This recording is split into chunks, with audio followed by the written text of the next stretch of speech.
Welcome to the Mobile Workforce Podcast, where we sit down and have real conversations with business leaders that have been where you are. During these interviews, we'll dive into what it takes to improve systems and champion processes that maximize performance. Each week, our trailblazing guests share their experiences and understanding of the workforce to help inspire change, challenge our thinking, and share what it takes to successfully travel the road to profitability. Now here's our host, co-founder and chief evangelist of About Time and WorkMax, Mike Merrill.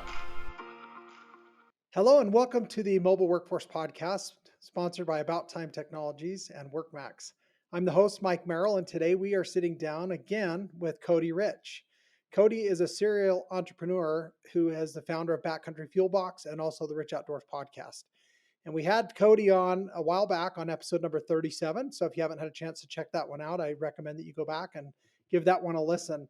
We talked about basically how companies are often getting in their own way and creating their own bottlenecks. So love to have you check that out when you get a minute. But in the meantime, we're going to talk a little bit more about a little deeper dive on some of those same issues. So first of all, Cody's a unique entrepreneur where he loves to hunt. And not only is he good at hunting, but he actually really enjoys it and wants to do more of it. So sometimes he's gone for a month or more at a time, many weeks on end. And so his business has to continue to run while he's away. So that's a great testament to Cody's leadership and also how he's been able to set up systems and processes to help him still remain profitable while not necessarily having to be the guy behind the steering wheel every day. So thanks again, Cody, for joining us and coming back. Looking forward to the conversation today. Yeah, I'm glad to be on. I feel like, anytime someone talks about you, there's almost cringeworthy. You're like, oh, am I really all those things? And I would say, I don't know if I'm a great hunter or if I just spend a ridiculous amount of time doing it. So like there's like a, I told someone one time, I was like, I don't know if it's about, being a good hunter or even having a lot of time. It's just, I will neglect everything in my responsibilities category until I'm successul. So there you go. Well, it sounds like priorities, right? That's your priority. So good for you. Right. Yeah. And it's, we were on, like I said, a while back and got to talk about a lot of those things. And they've kind of been on the front of my mind lately. So I'm excited to talk about it and kind of dive into it. I think for most people, it's like, it's such a reframing your mindset. And it's been so hard. I've worked with a lot of people and, a lot of people reach out and say like, oh, how do I do that? How do I step away or how do I have a no work September? And, a lot of it I do feel like is 100% reframing your mindset.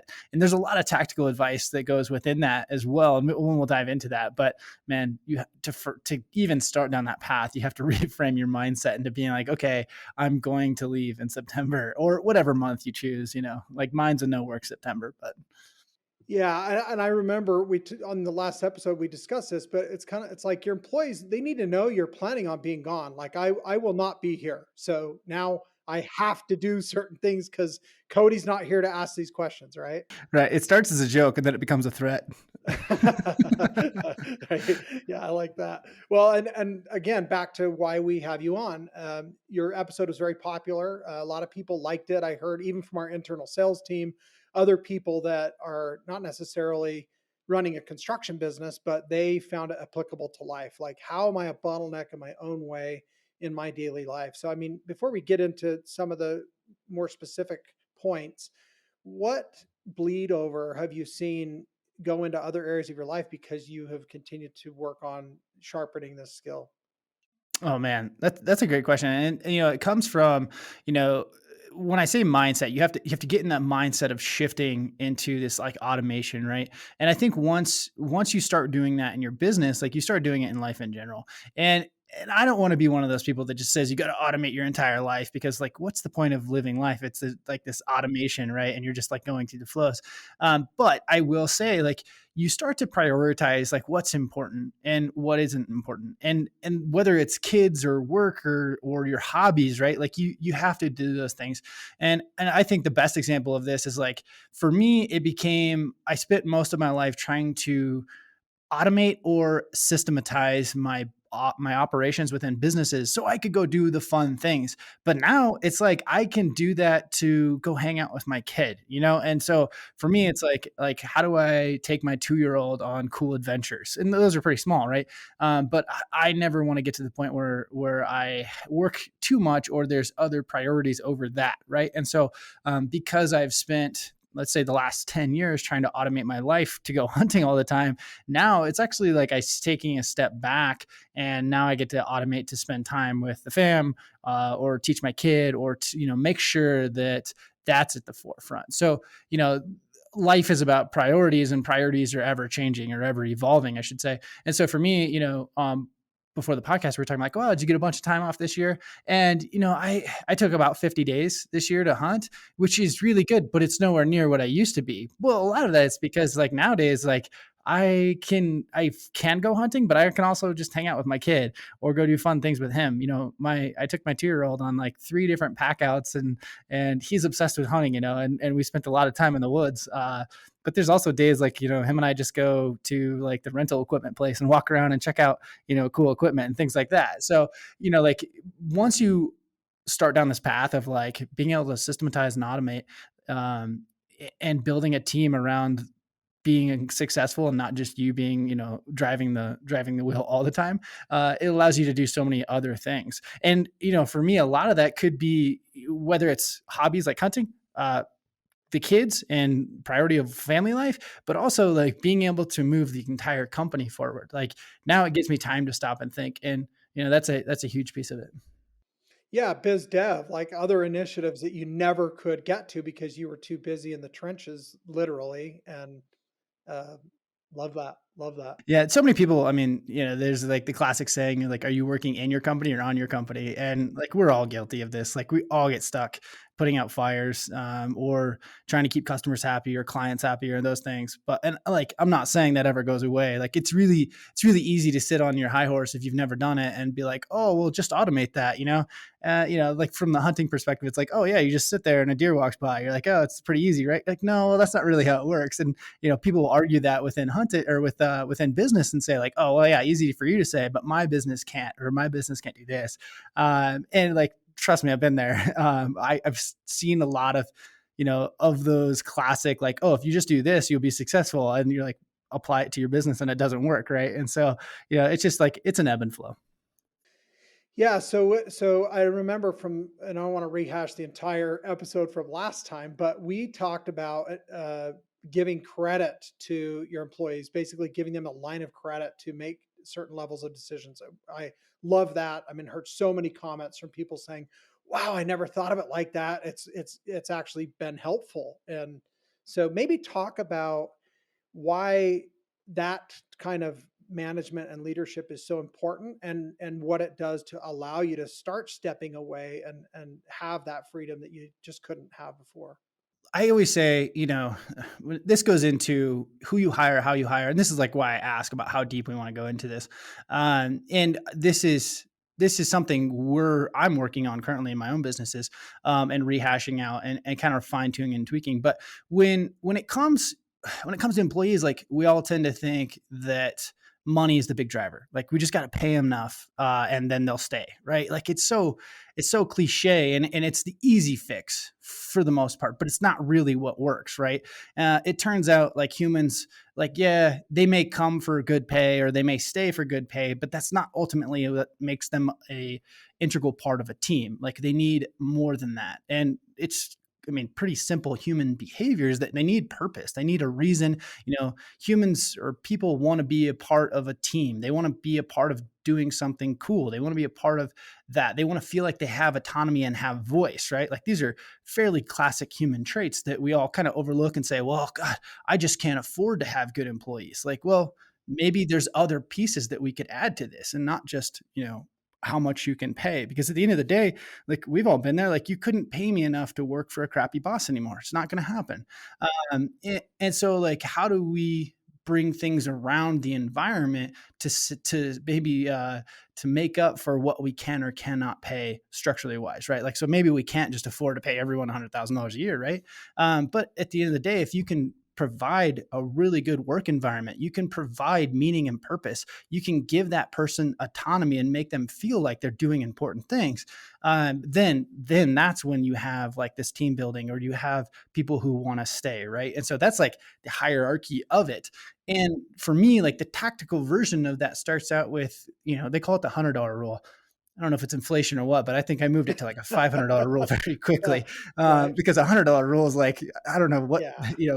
long Can't story buy short, lunch it's for the crew for $100. right, right. So when we have someone, when we first hire someone, and I tell them, like, hey, um, I'm trusting you to make decisions. I hired you to make decisions. And so if it's over $100, I trust you to make the decision. This is why it gets quickly moved to the $500 rule. And it's like, okay, if it's under a $500, I trust you to make that decision. And like I just had this conversation with an employee. They like to come to me, and I get that it's kind of a comfort thing, and I'll tease them and not be super hard on them. They're coming to me for answers, because maybe they're stuck in their own decision, or they're like between this and that. And so they always come to me, and I'm like, I'm pulling the $500 card here because I was like, I trust you to make that decision. And they're like, yeah, I understand that, but it's choices between this and this. And so like, this is where it's like, it's easy to say there's a $500 rule. And I think it's a great place to start. It's setting the example, or setting in motion this fact that like, hey, I'm trusting you to make decisions. And that's what you're here for. Like, that's why I hired you, is to make decisions. It's very easy for us as business owners, employers, to say like, oh, I need to make every decision. I need to be this integral part. And I think that comes from being supervisors or management in other companies. Like, we want to have this value. But at the end of the day, like as an owner, your job is to empower those people. And I think that is huge when it comes to keeping good employees. I don't think you can just pay your way into good employees. If you have a bad work environment, you have, no goals, no anything else, like at the end of the day, like, why are they staying for the 100K, the 200K? Like, and at what point does it stop working, because like you just can't keep going higher and higher on the pay? So that's kind of where we have, and this, I think there's a lot of people that have talked about this, but having other reasons outside of that. Oh, I love, yeah, you tied that all together very nicely. I think, one of the key words that you used, and I subscribe to, is you were talking about how it's empowering to them, which empowering, that really infers growth. It infers progress. It infers that now they are becoming more. So maybe talk about that a little bit. Right. And I think this goes for anyone who has a super, if you have a super, okay, if to replace me, this often happens with people in construction in a lot of companies, but like, to replace me, I need someone so qualified that I need to pay them a lot of money in order for them to not go out on their own. Right. But I don't know that that's necessarily true. We tend to like try to hire ourselves. I think there's a lot of people out there that are more than happy being a number two, because at the end of the day, they can leave the stress at home, at work, and go home, and that's one of the hard parts about being an owner, is that we have to take that stress home. But when you hire a superintendent, or someone at that top level, oftentimes we're only looking at pay. But what happens, in my opinion, I think if you can give them, that drive, that purpose, and that meaning in what they're doing, and having like, okay, hey, I'm important, right? Like, as stupid as that sounds, like being important matters to most humans, and you can like write that off, but it's very well documented that being or having importance or feeling needed in something bigger than yourself is like, that's not nothing. It's worth something. And so I think it becomes very, very important in that role. If you're like bottom of the barrel, having importance, maybe that's something that you look to strive to, but I don't know that you have to have perfect importance for every single person you hire. I think it becomes more important as that tier goes up. Yeah, that's great. So are there certain things that you look for in employees to attract the right type of people, or are there filters that you run them through, even mentally, before you even consider hiring certain people? As silly as it sounds, like I go off a lot of gut instinct. And so I would rather have the right person. And I'm always looking at people when I meet people, when I'm talking to people, whether it's a networking or a barbecue or something. Like, I tend to look at, those people's traits, and not necessarily what their skill set is. Like, I would hire, for me, I hire for like a personality trait um, or yeah, or over, I would say specific, like, oh, are they the best at email marketing? Are they the best at this or that? Because I feel like I can train those pieces, the tactical pieces, but I can't train that personality trait, right? That and if I was looking for a number two, I'm looking for that, pleasing type personality that's like they want to do well, they want to be a part of something, and not that ultra alpha, right? The ultra alpha is probably going to go out on its own and try to butt heads with you. Whereas like the pleasing personality, like that's the type of person that is a great number two. And I think if you give them what they need, then they'll give you what you need. And that makes a good partnership in that capacity. Oh, I love that. So speaking of that longer term, like you talking about number two, what can you do to help a number two stay interested and plugged in what you're doing and helping the business grow without, getting bored or burnt out or moving on to somebody else before you have a chance to really. Right. I think number twos usually stick around for a couple of reasons. Like usually it's, I mean, pay is there, but I don't think it's the number one. I think they stick around for their purpose as a whole. Like what is the company doing? How is it cool? Do they enjoy what they do? Do they feel security? I think security is a big one. If they feel like they're secure and they're in a company that's growing and going somewhere, then they'll stick around, right? If they feel like the company's floundering, obviously they're going to jump ship and go into a ship that feels like it's excelling or or at least has security, right? And those are like just personality traits within those types of people that I think they're looking for, right? They're not looking for to maybe they want to make more money or a certain income, but they're looking for security, right? Like the best number twos are that's what they want. They want to feel like, oh man, I got a great job and it's going places, it's going things, or it's doing really cool stuff. Like the projects we're working on, I enjoy. So if I'm in a number two and I'm like, man, I really hate doing this project, but I love the fact that like here's what we're building, here's the cool things we're doing, and you can kind of encourage that, right? Like I'm trying to think of a good project, but like if you're working on a project that I don't know, your grandkids are going to see, and like it's going to be a big piece of something, right? That's cool. Whereas the guy, like if you're trying to hire a number two and you're trying to pay him, almost nothing, and he's doing nothing but moving toilets around, then he's probably not going to stick around very long, right? His project doesn't feel cool. So those are aspects to it. So if you don't have the cool factor, you're going to have to pay a lot more. And that's the reality of the situation. So, I think those are just pieces of it, like it's just looking at human traits, but also like looking at those people and saying, okay, hey, like what are your end goals? Like, what do you want? Like, how can I help you reach your goals? Because not everyone has the same goals as you, right? Like my goals maybe be gone all the time. It's probably not wise for me to hire someone whose goals are the same, right? And they're just going to be gone all the time.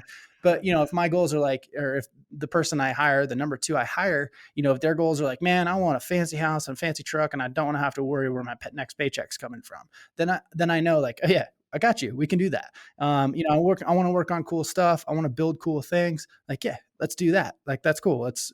We can do that. And so like just meeting that person in the middle and figuring out what their goals are. Like, you'd be amazed how many people assume goals and or don't ask. Like, it's as simple as that.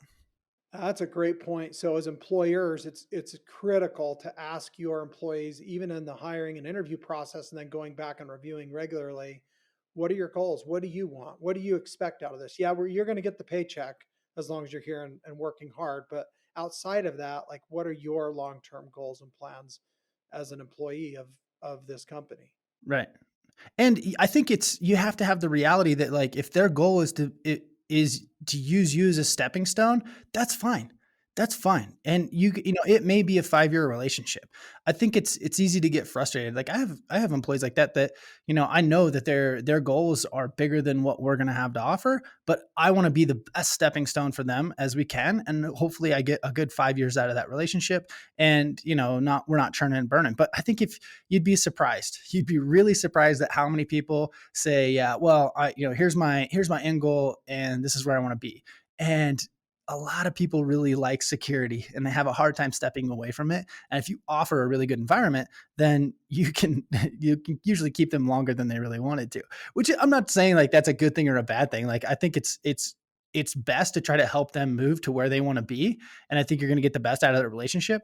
And then just, find the next one like that. And I've gone through a number of those. Yeah, I love that. And it's funny. My experience here in About Time Technologies is very interesting because I started in my early 20s, started a construction company, and the very first employee that I hired was a good friend of mine. Well, he's my partner and the CEO of this software company. Right. So Right. he was one of my best subcontractors once he went on his own. We did joint venture projects together. So you're not necessarily losing staff to competition. They might be your partner, literally. Right. Literally. And I'm that way. Like I could think of like the last, at least five people that have kind of used our company as a stepping stone, like still great relationships. I mean, Jaden, like Jaden's and I are really close. And Jaden still does work for me and stuff. And Jaden and I mean, he was like my number two for a long time. And now it's like, he's looking at projects and he's like, hey, do you want to be partners on this? Like, those type of things. And that's just, I think, doing right by people always pans out in the end, but yeah, who am I? Love that. Well, no, again, those relationships, those opportunities to pull that favor card when, when you really need some help or to step in. We had, I don't have it up today, but one of our customers, they're called Yeti Welding, and he was a guest on the podcast. Well, I had him make a podcast sign for us, and I didn't have time to mount it this morning, so it's not in the background right now. But anyway, he was telling me all these cool stories how our product is helping his business and how they've increased productivity and they're finishing jobs quicker and they're making more money. Like it's doing everything it was designed to do. He's a small company, but he's getting great benefits. So I said, "Hey, give me the bill for the podcast sign." He's like, "Oh no. That's free." Like, thank you, WorkMax is what he said. So it's like, wow, that's really cool. Like now that relationship is more than just, oh, he's our customer or I'm his customer. It's like we're working together to try and, he said, just put an Instagram post up with my sign and tag me on it and I'm good. So That's awesome. Well, even better, we just like talked about him on the podcast. So that's yeah, there awesome. you go. Yeah. But I think, like to circle it back to like practical steps to where to get started. Because like I've been there, I know exactly how it is. Like it can feel like, oh, where do I even, start? I can't afford to hire $100,000 employee and start all these things. So I think, I always say for me, it was a no work September. It started as a litmus test to see if I could do it and to take September off essentially. And I think that's a great litmus test. If you have a different month or if it's 2 weeks, right? Like to take 2 weeks off, I think is a big hurdle for a lot of people. I would suggest a month because I feel like you can neglect for 2 weeks and get away with it. You can't neglect for a month and get away with it, really, maybe. So I do think there's some merit in making it more than 4 weeks or at least 4 weeks. But I would say start with like a 4-week sabbatical, whatever you want to call it. Right. And see if you can get to there, schedule it for a year out and say, okay, what things do I need to have in place to make this work?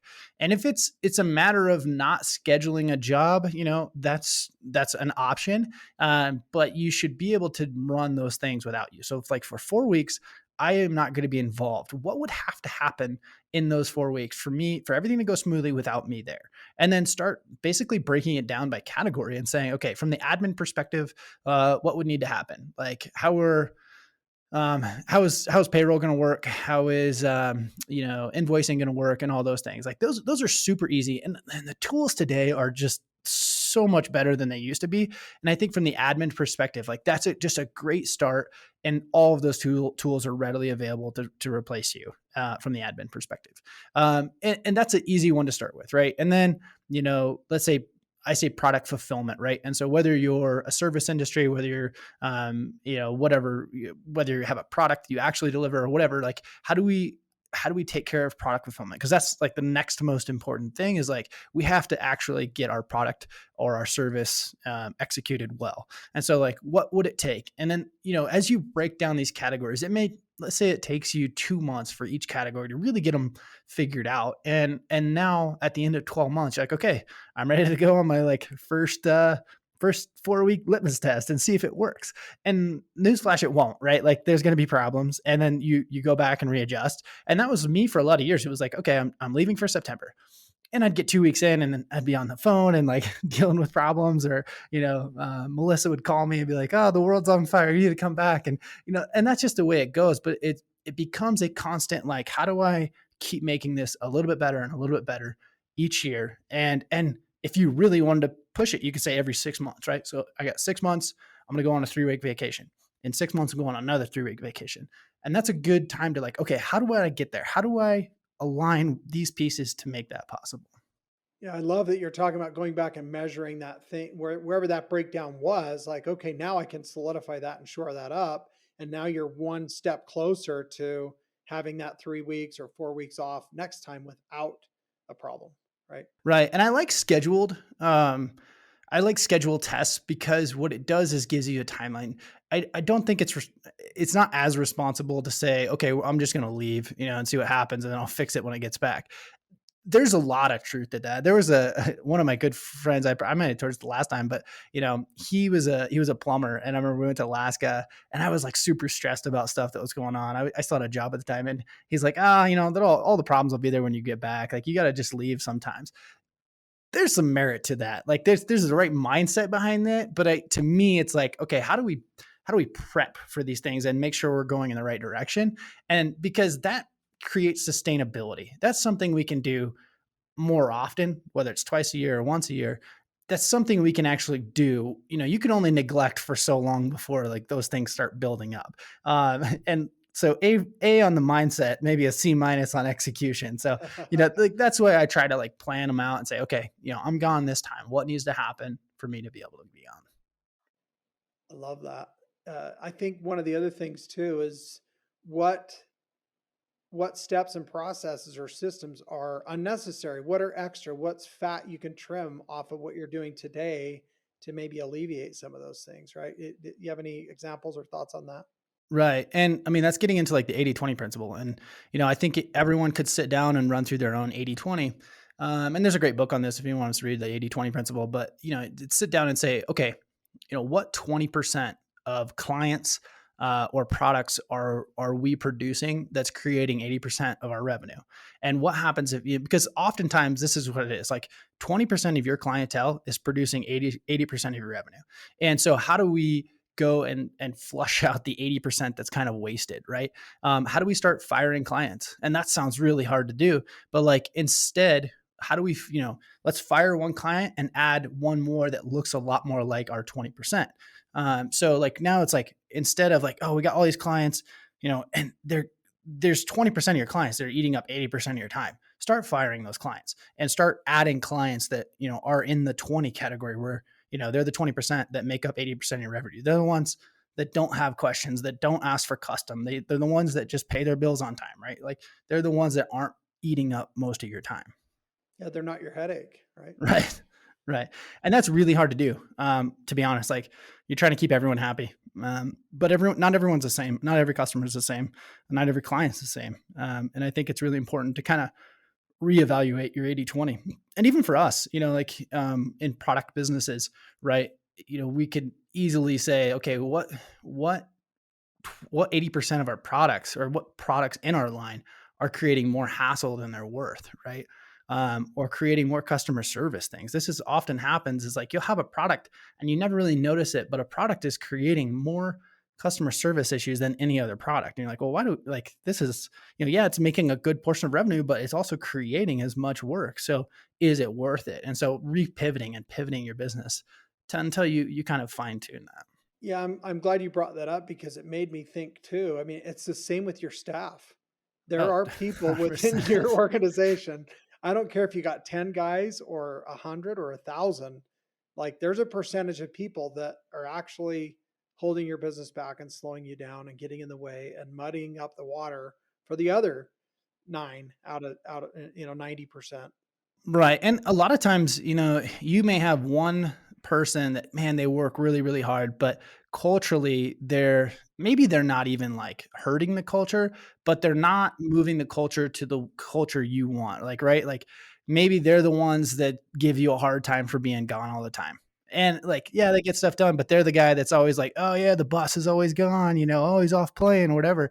Like maybe that's just not a good culture fit. Like it's hard to say, but like that's maybe that's the 80/20 we need to look at reevaluating is like, what's our culture look like? Do we have people that are willing to come to work and are excited about the things we're doing? And maybe that's on, I don't want to put it all on employees, because maybe it's on the founder, maybe it's on my shoes to say, like, maybe we're not working on important enough stuff or cool enough stuff to really inspire our employees. And that's a reality, right? And so like these things all have secondary and tertiary effects of like, okay, yeah, maybe I'm cutting this 20% because it's trimming the fat, and these are the products that are really making money. But if I cut the products that the team loves, am I really doing myself a favor? Because now I'm like cutting all this like why for most of our employees, right? And so you got to be cognizant of these things. This is why it's not that simple. It's never black and white, right? It's gray. And so it's important to like, okay, trim the fat, like what products are working well, but it's also important to have a whole picture that inspires our employees and makes them excited to come to work, right? Yeah, I think we were kind of joking before we started recording, and I made the comment that bosses are people too. But I think that's a two-way street. I mean, we are human. We do make mistakes. We don't always have the best ideas. In fact, if we do, we need better employees, right? So, Right. 100%. But I that's kind of my mentality when it comes to like even being able to like do things, right? Like if I'm the best in our company, we got a problem. Like I should have a grasp on everything, but if I'm the best at something, like we got a problem. yeah, it's a team sport, right? This is not Brazilian jiu-jitsu or karate or, you know. And I think it's easy to say all this when you're starting a new company. Like if you can build culture around that, I think the absolute hardest thing to do is change a culture, and that's the real struggle. It's like if you've been there, if you've been the guy on the ground, if you were the boss, your identity is outworking every one of your employees. How do you go from that to no work September? And that can be tough. And I don't think they're mutually exclusive. I for a long time was a workaholic. I took pride in being the first one there, the last one to leave. Like that was who I was. It was an identity thing. And I think that's what I say. Mindset is the hardest thing to shift. I think that's the part in you that you have to shift, is that identity of being the hardest worker on the team to, being able to take time off. Again, I think you can be both. I think you can be the hardest worker on the team. I'm a huge fan of that. Like as much as, people will be like, oh, this guy's just lazy. He goes hunting all the time. Like, trust me, I outwork everyone when I'm here, just not here very much. But when I'm here, it's like, I'd rather work, 60 or 80 hours a week while I'm here and then leave for 3 months, or a month or whatever it may be. And, that's just kind of the mentality or the culture you kind of have to set is like, hey, I'm still going to outwork everyone. I'm still going to be the guy that jokes with the crowd, but it's like, hey, when hunting season comes, I'm out. Like I'm gone. And, it's not something a lot of people can just do overnight. I think it's something you kind of have to work towards. But like any goal or any, vision of what your company, like for most guys who are employers, like they had this idea for the company, right? And it's not like they created it overnight. Like it was a slow evolve. It chipped away, you chip away. And I think most of us are still doing that. Like I'm not where I want to be. Like I'm still chipping away and evolving. But that's, a part of enjoying the process and not just the end game.